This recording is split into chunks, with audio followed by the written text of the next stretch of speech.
नमस्कार प्रेक्षकांनो, आजच्या एपिसोडमध्ये इथे आता वॉचमन ईश्वरी आणि सुप्रिया या दोघींना जागा दाखवत असतात. तर प्रेक्षकांनो इथे बघा, मागच्या वेळेला जेव्हा ईश्वरी राकेश बरोबर गेली होती तेव्हा राकेशच्या मनामध्ये वाईट हेतू होता. तो तिला एकटीला आपल्याबरोबर घेऊन जातो. पण इथे आता अर्णव तर स्वतः समोर येत सुद्धा नाही आणि पाटीलसुद्धा जागा दाखवायला येत नाही. इथे वॉचमन आलेले असतात आणि ईश्वरीला आणि सुप्रियाला जागा दाखवतात. तेव्हा आता क्लाउड किचनसाठी जी जागा निवडलेली असते ती खूपच जास्त छान असते. सुप्रिया म्हणत असते की इशू, अगं काय बढिया जागा आहे गं, खूपच छान. तेव्हा इशू म्हणते, हो ना ग आई. आणि तिचं लक्ष आता इथे बाप्पाच्या मूर्तीकडे जातं. तिथं छोटंसं देवघर असतं. तेव्हा इशू म्हणत असते की आई ते बघ ना, अगं बाप्पाची मूर्ती. बाप्पाबद्दल इथे ईश्वरी किती इमोशनल आहे इथे अर्णवला बरोबर माहिती आहे. तेव्हा इथे आता ईश्वरी म्हणत असते की आई, अगं बाप्पाची मूर्ती. तेव्हा तिथे आता साक्षात गणपती बाप्पाची मूर्ती बघून ईश्वरी आणि सुप्रिया दोघीसुद्धा मनापासून खुश झालेल्या असतात. तेव्हा ईश्वरी म्हणत असते की आई, अगं खरंच किती बढिया जागा आहे बघ. आणि मी इथे यायच्या आधी गणूबाप्पाच इथे येऊन बसलाय माझी वाट बघत, हो की नाही. तेव्हा सुप्रिया म्हणते, हो अगदी बरोबर. तेव्हा ईश्वरी म्हणते, आई मी काय म्हणते, आपण हीच जागा फायनल करून टाकूया का, म्हणजे आता दुसरी जागा बघायला जायचंच नाही. तेव्हा सुप्रिया म्हणत असते, हो अगदी बरोबर, आपण लगेच हीच जागा आता फायनल करूया. तेव्हा इथे प्रेक्षकांनो ईश्वरीला फारच आनंद झालेला असतो. ती अगदी मनापासून आता खुश झालेली असते ही जागा बघून. तेव्हा ईश्वरी म्हणते, ठीक आहे आई, आपण हीच जागा आता फायनल करूया, कारण ही जागासुद्धा मोठी आहे. त्याचबरोबर सुप्रिया म्हणत असते की आपण इथे जेव्हा स्वयंपाक बनवू ना तेव्हा वावरायला सुद्धा जागा खूप छान आहे. आणि ईश्वरी म्हणते की आणि आपले गणू बाप्पासुद्धा इथे आहेत आपल्याला आशीर्वाद द्यायला. तेव्हा दोघीजणी आता गणपती बाप्पाचा आशीर्वाद घेत असतात. त्याचबरोबर प्रेक्षकांनो जागा फायनल झालेली असते. ईश्वरीला ती आवडलेली असते आणि आता ईश्वरीची अर्णवच्या घरी येण्याची वेळ झालेली असते. तेव्हा अर्णव नुसती वाट बघत असतो की कधी एकदा ईश्वरी आता घरी येते. त्यानंतर प्रेक्षकांनो अर्णव दाराकडे बघत असतो, ईश्वरीची वाट बघत असतो, इकडे तिकडे फेऱ्या मारत असतो. तेव्हा अंजली म्हणत असते, काय चिंटू, म्हणजे आता तुला बरं वाटत नाही आहे तर शतपावली करतोयस का, आज जिममध्ये नाही आहेस म्हणून इथे कॅलरीज बंक करतोयस की काय शतपावली करून. तेव्हा प्रेक्षकांनो तिथे ईश्वरी आलेली असते. ईश्वरी येते आणि म्हणते, अंजली ताई. तेव्हा अंजली आता ईश्वरीला बघून फारच खुश होते. अंजली म्हणते, ईश्वरी.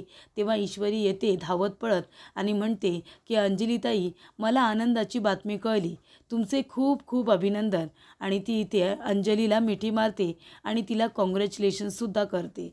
तेव्हा इथे खूपच जास्त आनंदाची बातमी आहे. तेव्हा अंजली म्हणत असते, हो आणि खरंच तुलासुद्धा इथे बघून मला खूप आनंद होतो आहे. काय मग ईश्वरी, आता क्लाउड किचन सुरू करतेस ना, मग तुझ्या क्लाउड किचनमध्ये छान छान इंदोरी पदार्थ बनवून माझे डोहाळे पुरवशील की नाही. तेव्हा ईश्वरी म्हणते, अंजलीताई ये भी क्या पूछने वाली बात है, तुम्ही फक्त ऑर्डर करायचं की तुम्हाला काय खायचं आहे ते, तो पदार्थ तुमच्यासमोर हजर होईल. आणि जर मला तिथे बनवायला नाही भेटलं ना तर मी इथे येऊन तुम्हाला जे हवं आहे ना ते मी तुम्हाला बनवून देणार, तुमचे सगळे डोहाळे पुरवणार ही ईश्वरी. अजिबात तुम्ही काळजी करायचं नाही, तुम्हाला जे काही खावंसं वाटेल ते मला सांगायचं, तुमचे सगळे डोहाळे पुरवणार आहे मी. तेव्हा इथे अंजलीला ईश्वरीच्या तोंडून हे सगळं ऐकून फारच आनंद होतो. तेव्हा ईश्वरी म्हणत असते की चला आता लवकरात लवकर माझ्या कामाला सुरुवात होणार आहे. तेव्हा अर्णव म्हणत असतो, याचा अर्थ जागा फायनल झाली आहे का, जागा भेटली तुला. तेव्हा ईश्वरी म्हणते, हो ना सर, अहो जागा भेटली मला. तेव्हा अर्णव म्हणतो, अरे वा, ही तर चांगली गोष्ट आहे. तेव्हा ईश्वरी म्हणते, सर कुणीतरी पाटील म्हणून आहेत. तेव्हा अर्णव म्हणतो, कोण. ईश्वरी म्हणते, पाटील.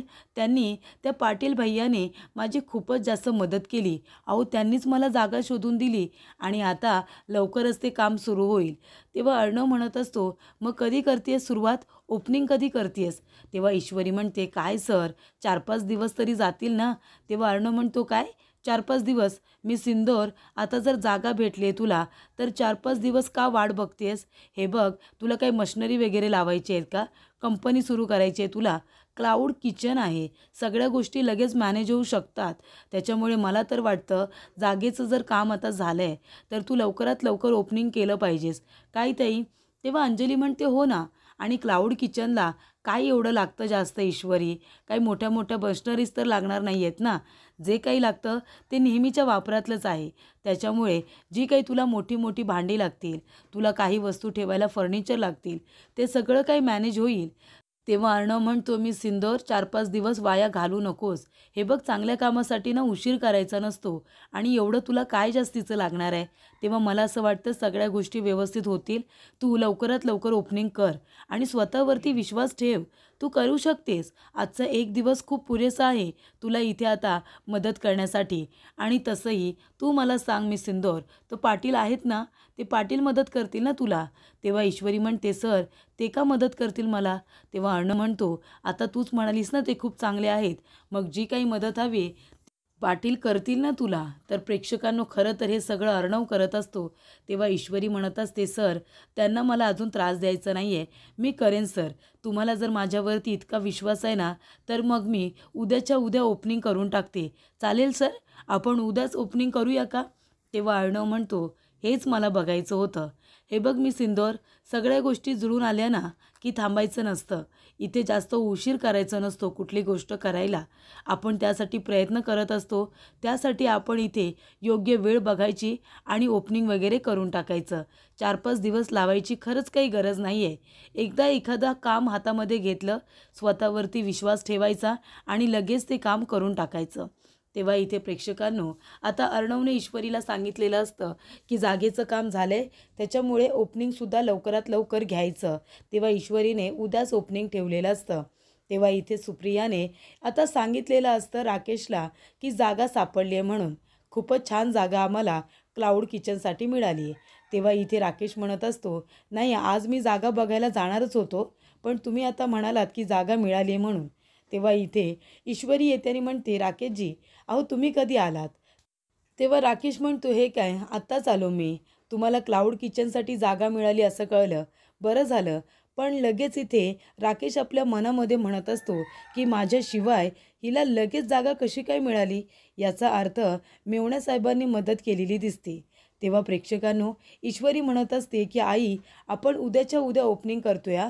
तेव्हा सुप्रिया म्हणत असते, इशू अगं भानावरती ये, उद्याच्या उद्या आपण ओपनिंग कसं काय करणार आहोत, सगळी तयारी करायची आहे. तेव्हा इथे सगळं काही होईल असं ईश्वरी म्हणत असते. तेव्हा प्रेक्षकांनो, राकेश म्हणत असतो, कसं आहे ना ईश्वरीजी, एका दिवसामध्ये तुम्ही काय काय करणार आहात?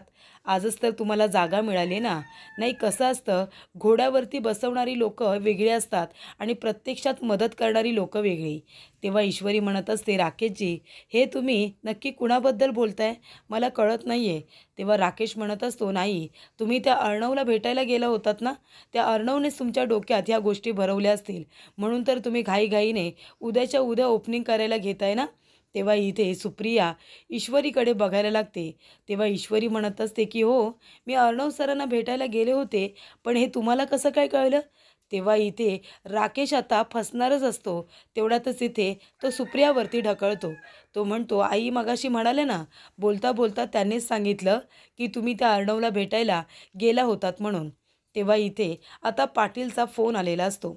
तेव्हा राकेश म्हणत असतो की गोष्टी प्रत्यक्षात करताना माणसाला इथे थोडा वेळ लागतोच. बोलल्या बोलल्या गोष्टी होत नाही. त्याच्यामुळे तुम्ही कुणाचं तरी ऐकून इतक्या घाईघाईमध्ये ओपनिंग ठेवू नका. तेव्हा इथे आता ईश्वरीचा जो काही उत्साह असतो तो पूर्णपणे राकेश इथे डाऊन करून टाकतो. तेव्हा ईश्वरीला पाटीलचा फोन येतो. पाटील म्हणत असतो, काय मॅडम, मग आता लवकरच ओपनिंग करणार आहात ना तुम्ही? ठीक आहे, मग मी कामाला सुरुवात केली आहे. इथे क्लाउड किचनची जागा तुम्ही जी फायनल केली तिथे मी माणसं लावलीत. जागा वगैरे लगेच क्लीन होऊन जाईल, तुम्ही अजिबात काळजी करू नका. तेव्हा इथे ईश्वरी म्हणत असते, भैया तुम्ही तुम्ही जागा साफ करण्यासाठी तिथे माणसंसुद्धा कामाला लावलीत, पण तुम्ही हे का करताय भैया? तुम्हाला उगीच त्रास. तेव्हा इथे आता साहेबांनीच सांगितलंय ना, असं पाटील म्हणतात. तेव्हा ईश्वरी म्हणते, तुमच्या साहेबांनी सांगितलंय? अच्छा अच्छा, म्हणजे त्या जागेचे मालक आहेत त्यांनी सांगितलंय का? तेव्हा पाटील म्हणतो, हो त्या मालकांनीच सांगितलंय. म्हणजे आता तुम्ही ती जागा फायनल केली आहे ना, मग जागा साफ करण्याची जबाबदारी ही आमचीच आहे. तेव्हा तुम्ही अजिबात काळजी करू नका, जागा साफ होऊन जाईल. आणि मॅडम, तुम्हाला जर मोठी मोठी भांडी हवी असतील ना, तर ते सुद्धा सांगा. माझ्या मेहुण्याचं भांड्यांचं मोठं दुकान आहे. मी तिथून तुम्हाला जी हवी ती भांडी आणून देऊ शकतो.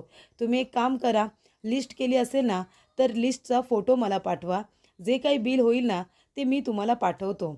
मॅडम, काळजी करू नका, बिल जे काही होईल ना तुमच्या बजेटमध्येच असेल. तेव्हा ईश्वरी म्हणते, ठीक आहे भैया. आणि ती लगेच जाता भांड्यांच्या लिस्टचा जो काही फोटो असतो तो पाटीलला पाठवते. तेव्हा इथे राकेश म्हणत असतो, काय झालं, काय म्हणत होते ते? तेव्हा ईश्वरी म्हणत असते की काही नाही, आता माझ्या क्लाउड किचनचं ओपनिंग हे उद्याच होणार. मला कसलाच त्रास झालेला नाही आहे. जागासुद्धा मिळाली, ती लोकं साफ करून देत आहेत जागा, आणि मोठी मोठी भांडीसुद्धा मला मिळाली. त्याच्यामुळे आता मला काही करायची गरज नाही आहे. ओपनिंग उद्याच्या उद्याच होणार. तेव्हा इथे राकेश म्हणत असतो की अच्छा, म्हणजे आता मेव्हण्यासाहेबांनी हे सगळं जुळवून आणलं असेल. तेव्हा सुप्रिया म्हणते, अगं पण हे सगळं कसं शक्य झालं?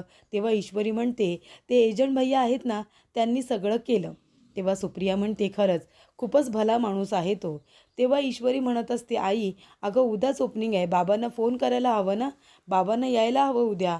तेव्हा इथे ईश्वरीची आई म्हणत असते, अगं बाळा, बाबांना एका दिवसामध्ये यायला नाही जमणार, आणि तिथेसुद्धा आपलं दुकान आहे ना, मग त्याच्याकडे लक्ष कोण देणार आहे? त्यांना आधीच सांगितलं असतं ना, तर काहीतरी जुळवाजुळव केली असती. तेव्हा तू त्यांना घाईघाईने बोलू नकोस, नंतर कधीतरी येतील ना बाबा. तेव्हा इथे ईश्वरी म्हणते, ठीक आहे, मी आत्याला आणि ताईला फोन करून सांगते की आपण उद्याच ओपनिंग करतोय म्हणून. त्यांच्या कानावरती घालायला हवं ना. तेव्हा सुप्रिया म्हणते, ठीक आहे. सुप्रिया आता स्वयंपाकाला गेलेली असते, तर ईश्वरीसुद्धा राकेशबरोबर बोलत तिथे काही उभी राहत नाही. ती फोनवरती बोलत आपल्या रूममध्ये जाते आणि राकेशला तिथे एकट्यालाच ठेवते. त्याचबरोबर प्रेक्षकांनो, इथे आता अंजली आकाशला म्हणत असते, दुसरा काही पर्याय नाही आहे का? चिंटूला जायलाच हवं का उद्या? तेव्हा आकाश म्हणतो, ताई, मी खूप त्यांना कन्व्हिन्स करण्याचा प्रयत्न केला, पण दिल्लीचे ते क्लायंट आहेत ना, ते डेलिकेट्स आहेत, ते अजिबात ऐकायला तयारच नाही आहेत. त्यांना उद्याच्या उद्या दादालाच भेटायचं आहे, त्याच्यामुळे मी काही करू शकत नाही आहे. तेव्हा इथे अर्णव म्हणतो, ठीक आहे, उद्या मी सिंदूरच्या ओपनिंगला, क्लाउड किचनच्या ओपनिंगला जाता येणार नाही आहे, त्याच्यामुळे काही हरकत नाही, मी उद्या दिल्लीला जातो आहे, मी नंतर कधीतरी तिला जाऊन भेटेन. तेव्हा अंजली म्हणत असते, आकाश, एक काम कर ना, म्हणजे तू त्या लोकांना एकदा फोन करून बोल ना की 2 दिवसांनी आलं तर नाही चालणार का? तेव्हा आकाश म्हणतो, ताई, खरंच नाही चालणार. तेव्हा अर्णव म्हणत असतो, बरं बरं, ठीक आहे, काही हरकत नाही, आणि कामामध्ये मला कॉम्प्रोमाइज केलेलं सुद्धा आवडत नाही. मी उद्याच्या उद्या जातो आणि भेटतो त्या एकदाचा त्या लोकांना, त्या डेलिगेट्सला. त्यांना मला भेटल्याशिवाय मन शांत होणार नाही आहे ना, उद्याच जाऊन भेटतो. तेव्हा राकेशला आनंद होतो. राकेश त्यांचं बोलणं ऐकतो आणि म्हणतो की चला, उद्या जर इथे आता अर्णव सर नसतील, तर मग मी माझ्या इंदोरी जिलेबीच्या इथे क्लाउड किचनच्या ओपनिंगला जाऊ शकतो. त्यानंतर प्रेक्षकांनो, इथे ईश्वरी सगळं आता बघायला आलेली असते. म्हणजे इथे तिच्या नावाचं पोस्टर लागलेलं असतं. बरोबर स्टँडमध्ये सगळी भांडी लागलेली असतात. मोठमोठी भांडी तिथे आलेली असतात. तेव्हा ईश्वरी म्हणत असते, आई, अगदी इथे पाटील साहेबांनी सगळं व्यवस्थित करून ठेवलं आहे गं, खूपच छान, बढिया तयारी झाली आहे सगळी. तेव्हा इथे ईश्वरी आता आपल्या आईला म्हणत असते, हे सगळं मला अगदी स्वप्नासारखं वाटतंय. म्हणजे आता आपलं क्लाउड किचन, मला खरंच हे सगळं स्वप्नासारखं वाटतंय. तेव्हा ती आपले डोळे बंद करते आणि आता तिला एक स्वप्न पडतं की एक सक्सेसफुल वुमन ती आता झालेली आहे, आणि तिचा बिझनेस खूपच जास्त नावारूपाला आला आहे, आणि यशस्वी झाल्यानंतर ती आपल्या क्लाउड किचनमध्ये आली आहे आणि आजूबाजूला खूपच जास्त आनंदाने ती बघत आहे. त्यानंतर प्रेक्षकांनो, तिने डोळे बंद केलेले असतात आणि हे स्वप्न ती आता बघत असते, जे की आता लवकरच पूर्ण होणार असतं. तिथे आता अर्णव आलेला असतो. अर्णव म्हणत असतो, मी सिंदूर. तेव्हा ईश्वरी डोळे उघडते आणि म्हणते की अर्णव सर, तुम्ही या ना सर, या प्लीज या. तेव्हा अर्णव आलेला असतो आणि म्हणतो, कशी वाटली तुला ही जागा? छान आहे ना? तेव्हा ईश्वरी म्हणते, बढिया सर, खरंच एकदम बढिया. तेव्हा अर्णव म्हणतो, मग उद्याच आता ओपनिंग ठेवलेस ना तू? तेव्हा ईश्वरी म्हणते, हो सर, उद्याच ओपनिंग ठेवले, आणि हे सगळं तुमच्यामुळे शक्य झाले सर. ही आयडिया तुम्हीच दिलीत ना मला, तुम्हीच मला इथे हुरूप दिलात, माझा उत्साह वाढवलात, नाहीतर आता मी इंदोरमध्ये असते सर. पण तुम्ही हे सगळं मला सांगितलं, माझ्यामध्ये काय कला आहे ही तुम्ही मला दाखवून दिलीत, आणि आज मी क्लाउड किचन सुरू करते सर. तुम्ही माझा हुरूप वाढवलात म्हणून. तुम्ही मला इथे खूपच जास्त कन्व्हिन्स केलंत आणि त्याचाच फायदा आता मला होणार आहे सर. तेव्हा इथे अर्णव म्हणत असतो की मी सिंदूर, हे सगळं तुझं आहे. प्लीज तू असं काही बोलू नकोस. ही सगळी तुझी मेहनत आहे. मी फक्त तुला दाखवलं, तुला दिशा दिली की तू या दिशेने जा म्हणून. बाकी ही सगळी मेहनत, हे सगळं तुझं आहे. माझं इथे काहीच नाही आहे. तेव्हा ईश्वरी म्हणत असते की अगदी बरोबर सर, उद्या ओपनिंग आहे क्लाउड किचनचं. तुम्हाला यायचं आहे हां? तुम्ही याल ना सर? तेव्हा इथे अर्णव म्हणत असतो की नाही मिस इंदोर, उद्या मला इथे क्लाउड किचनच्या ओपनिंगला नाही येता येणार, कारण मला दिल्लीला जायचं आहे. तेव्हा इथे ईश्वरी आता हसत असते. ती लगेच गप्प राहते म्हणते, काय सर, तुम्ही काय पण बोलता? म्हणजे आता उद्या माझ्या इथे क्लाउड किचनचं ओपनिंग आहे आणि तुम्ही म्हणताय की तुम्हाला यायला नाही जमणार आहे? काय ॲक्टिंग करता सर तुम्ही? खूपच बढिया. म्हणजे तुम्हाला असं वाटतंय की मला लगेच खरं वाटेल, बरोबर की नाही? हे सगळं तुम्ही मला करायला सांगताय. तुमच्यामुळे मी क्लाउड किचन सुरू केलं आहे. ही सगळी मदत तुमची आहे आणि तुम्ही म्हणताय की उद्या तुम्ही येणार नाही म्हणून ओपनिंगला. असं कसं सर? मला माहिती आहे तुम्ही मस्करी करताय. तुम्ही याल ना सर? तेव्हा अर्णव म्हणतो, नाही मी सिंदूर, मी सिरियसली तुला खरं सांगतोय. मी उद्या ओपनिंगला नाही येऊ शकत, कारण मला खूप जास्त कामं तर आहेतच, पण मला दिल्लीला जायचं आहे. दिल्लीला जाणं खूपच जास्त इम्पॉर्टंट आहे. म्हणून मग मी विचार केला की आता येऊन तुला भेटावं आणि तुला शुभेच्छा द्यावा. तेव्हा इथे ईश्वरी म्हणत असते, सर पण उद्या ओपनिंगला तुम्ही नसाल तर कसं चालेल सर? तुम्ही तर असायलाच हवंय ना? तेव्हा अर्णव म्हणतो, सॉरी, मलासुद्धा यायला खूपच जास्त आवडलं असतं, पण आता दिल्लीलासुद्धा जाणं खूप महत्त्वाचं आहे आणि दिल्लीच्या डेलिगेट्सला मलाच भेटायचं आहे, त्याच्यामुळे मला जावं लागणार आहे. मी खरंच बोलतोय. तेव्हा इथे ईश्वरी खूपच जास्त उदास होते.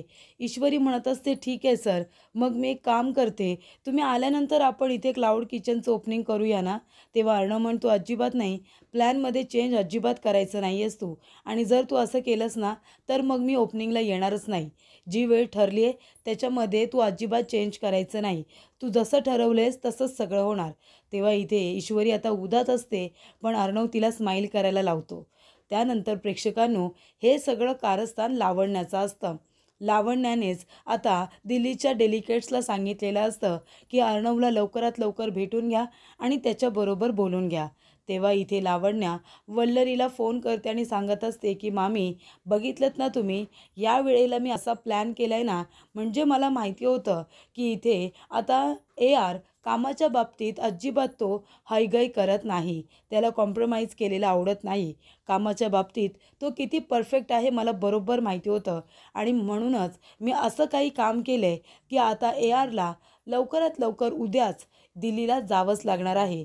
मग AR दिल्लीला गेला तर मग त्या ईश्वरीकडे क्लाउड किचनच्या ओपनिंगला त्याला जाताच येणार नाही, आणि मला तेच तर हवं होतं ना. आता जेवढं जास्तीत जास्त मला शक्य होईल तेवढं मी त्या दोघांना एकमेकांपासून वेगळं ठेवण्याचा प्रयत्न करणार आहे. तेव्हा वल्लरी म्हणत असते, वा वा लावण्या, काय काम केलेस गं तू? म्हणजे काही जरी झालं तरीसुद्धा उद्या अर्णवला दिल्लीला जावंच लागेल. म्हणजे तो उद्या त्या ओपनिंगला काही जाता त्याला येणार नाही आहे. म्हणजे मी शिकवल्याप्रमाणे एकसुद्धा संधी सोडत नाही आहेस तू. तेव्हा लावण्य म्हणते, हो मामी, म्हणजे एकदा मला एक गोष्ट सांगितली ना की ती मी कधीच विसरत नाही आणि मी त्याच पद्धतीने वागत असते. आता बघा, ही तर फक्त सुरुवात आहे. लवकरात लवकर त्या ईश्वरीला ARच्या आयुष्यातून कायमचं बाजूला करून टाकते की नाही बघाच तुम्ही. ARच्या आयुष्यामध्ये फक्त माझी जागा आहे. तर प्रेक्षकांनो, इथे अर्णव म्हणत असतो ईश्वरीला की मी तुझ्यासाठी एक गिफ्ट आणलं. तेव्हा ती म्हणते, गिफ्ट?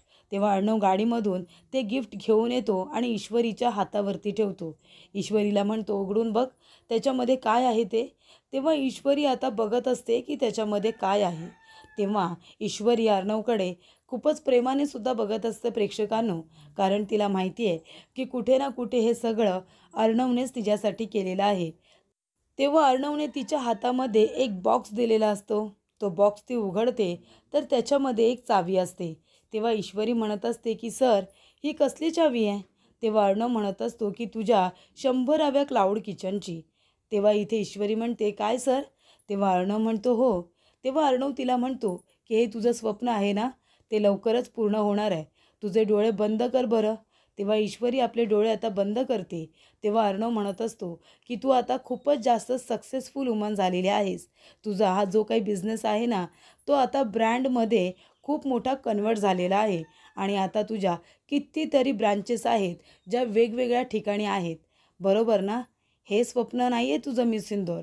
तुझं स्वप्न काय आहे? तुला तुझं नाव मोठं करायचं आहे, बरोबर ना? इथे ईश्वरी देसाई फ्रॉम इंदोर. तर आता तुला तुझ्या हाताने जे पदार्थ बनवायचे आहेत ते लोकांना प्रेमाने खाऊ घालायचे आहेत. तुझ्या हाताची चव प्रत्येकाच्या तोंडावरती हवी. प्रत्येकाने तुझ्या क्लाउड किचनचं नाव घेतलं पाहिजे आणि मग सगळे तुझ्या ह्या हाताचे फॅन होतील, तुझ्या ह्या चविष्ट पदार्थाचे फॅन होतील, बरोबर ना मिस इंदोर? त्याच्यामुळे आता ही चावी तुझ्या त्या स्वप्नाची आहे, जे तू स्वप्न बघितलेस आणि जे तुला पूर्ण करायचं आहे. तुला इथे छान छान पदार्थ बनवून लोकांना खायला द्यायचे आहेत. मग लोक तुझ्या ह्या पदार्थांचे फॅन होऊन जातील. तेव्हा प्रेक्षकांना पुढील भागामध्ये इथे आता क्लाउड किचनचं ओपनिंग असतं, पूजा वगैरे मांडलेली असते. पण अर्णवसुद्धा तिथे आलेला असतो. अर्णव येतो आणि म्हणतो की मनापासून तुझं अभिनंदन मिस इंदोर. तेव्हा ईश्वरी आता मागे वळून बघते. तिला खूप जास्त आनंद होतो, कारण अर्णव तिला म्हणालेला असतो की माझी महत्त्वाची मीटिंग आहे, त्याच्यामुळे मला जावं लागणार आहे. पण अर्णव तिथे आलेला असतो. त्याचबरोबर राकेश खूपच जास्त घाबरतो. राकेश जो आता पुढे पूजेला उभा राहिलेला असतो, तो आता लपून बसतो खाली, कारण अर्णव तिथे आलेला असतो. तेव्हा इथे ईश्वरी म्हणते, अर्णव सर प्लीज या ना. आणि तिला तर अर्णव त्या पूजेला यायलाच हवा असतो आणि अर्णवने ती पूजा आता अटेंड केलेली असते. तेव्हा राकेश तिथे खाली लपून बसतो आणि तिथून लगेचच पळ काढतो. तेव्हा इथे ईश्वरी म्हणत असते, या अर्णव सर या. तेव्हा अर्णवला बघितल्यानंतर राकेश पूर्णपणे घाबरलेला असतो, म्हणून तिथून तो पळून जात असतो. तेव्हा त्याच्या मागे अर्णव येतो आणि त्याच्या खांद्यावरती आपला हात ठेवतो. तेव्हा राकेश खूपच जास्त घाबरलेला असतो. त्यानंतर अर्णवला सुद्धा राकेशच्या या वागण्यावरती संशय येतो आणि त्यामुळे तो त्याचा पाठलाग करत अगदी बाहेरपर्यंत त्याला रंगेहात पकडायला आलेला असतो.